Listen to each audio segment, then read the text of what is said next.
Mga nahihirapan nga dyang magluto ng sisig, ganito na nga yung pinabilis na paraan. Kaya isave mo na to para hindi ka na din naubusan ng idea ng ipapaulam sa pamilya mo. Meron nga ako ditong 1 kilong giniling na karne ng baboy, pero kung konti lang naman kayo sa bahay, pwede naman kalahating kilo lang. Iprito nga lang natin itong giniling, pero wag natin tong lalagyan ng mantika. Hayaan natin tong maprito sa sarili niyang mantika dahil magmamantika naman yan mamaya. Hayaan nga lang natin to ng nakabukas para hindi siya masyadong magtubig. At dito, halo nga lang tayo ng halo hanggang sa mag-half cook to sa mahinang apoy lang. At kapag nga ganyan na half cook na, tanggalin lang natin yung mantika. Tapos titimplahan na natin to ng salt, pepper, garlic at onion para magkalasa na itong karne. Habang iniintay ko nga maluto itong bawang, gagawa na din ako ng sauce para sa sisig. At kailangan yung sauce na magagawa natin dito panalo at masarap para maglasang sisig talaga siya. Pinaghihiwa ko na nga itong siling green, siling pula, sibuyas at luya. Kailangan yung hiwa nyo sa luya, pino lang siya at mas masarap nga dito kapag maraming luya. Kaya ayan, dinamihan ko na. Itong pinaghihiwa nga natin, ilagay na natin to sa bowl at maglagay din tayo dito ng half cup ng mayonnaise. Itong Lady's Choice yung gamit ko. Maglagay na din tayo dito ng salt, pepper, 3 kutsara nitong liquid seasoning, 1 kutsara ng sesame oil at kalamansi. Kung kalahating kilo lang yung gagawin nyo, bawasan nyo na lang lahat ng nilagay natin. Haluin nyo nga lang itong mabuti at pwede na natin itong ilagay dito sa niluluto nating giniling.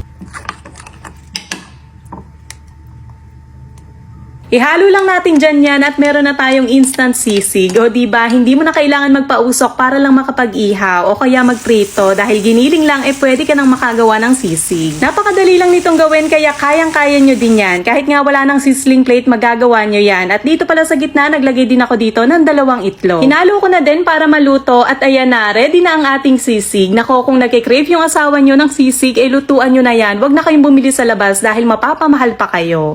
Ayan na siya guys, oh. At ang bango, haluin natin. Amoy sisig talaga. So, try nga natin kung talagang masarap. Ayan na siya, oh. Yee! Daming itlog. Ayan na, nagmamantika. Ayan.